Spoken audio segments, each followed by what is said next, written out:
Bonjour, ravi de vous retrouver sur ce médium avec Viva Mundi. La beauté d'une langue tient à sa musicalité, sa structure, mais aussi sa capacité à dire le monde autrement.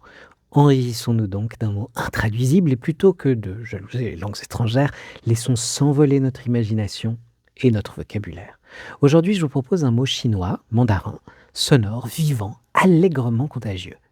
Renao, R-E-N-A-O, Renao.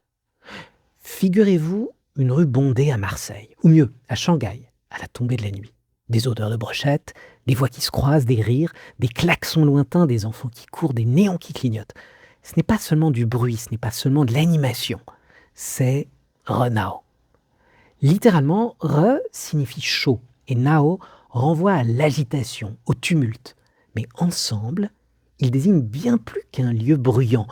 Renao, c'est une atmosphère chaleureuse, une effervescence joyeuse, une densité humaine assumée, un endroit où il se passe quelque chose et où l'on a envie d'être.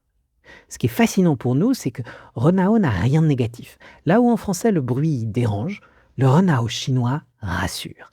Un mariage sans Renao serait triste, un restaurant vide est inquiétant, une rue silencieuse peut sembler suspecte, un voisinage sans bruit d'une insondable tristesse, voire d'un véritable ennui. Le Renao, c'est la preuve que la vie circule, que le lien social existe, que l'énergie collective est intacte. À l'inverse, son opposé, Lengqingqing, froid et désert, évoque la neurasthénie, voire l'abandon. Et puis, Renao, ce n'est pas seulement un décor, c'est une intention. On crée du Renao. On invite beaucoup de monde, on parle fort, on rit, on mange ensemble. Là où certaines cultures valorisent le calme et la retenue, le Renao revendique le plein, le vivant, le partagé.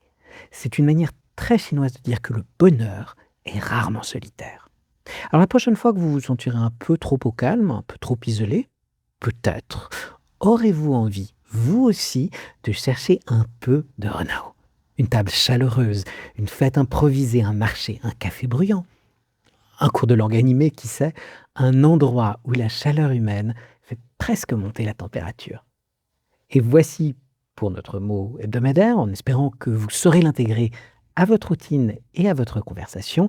N'hésitez pas à disséminer ce podcast s'il vous a plu et à partager en commentaire vos lieux les plus Renao ou tous vos mots préférés. À très bientôt pour un nouvel envol pour que vive ce mot et toutes les langues avec Viva Mundi.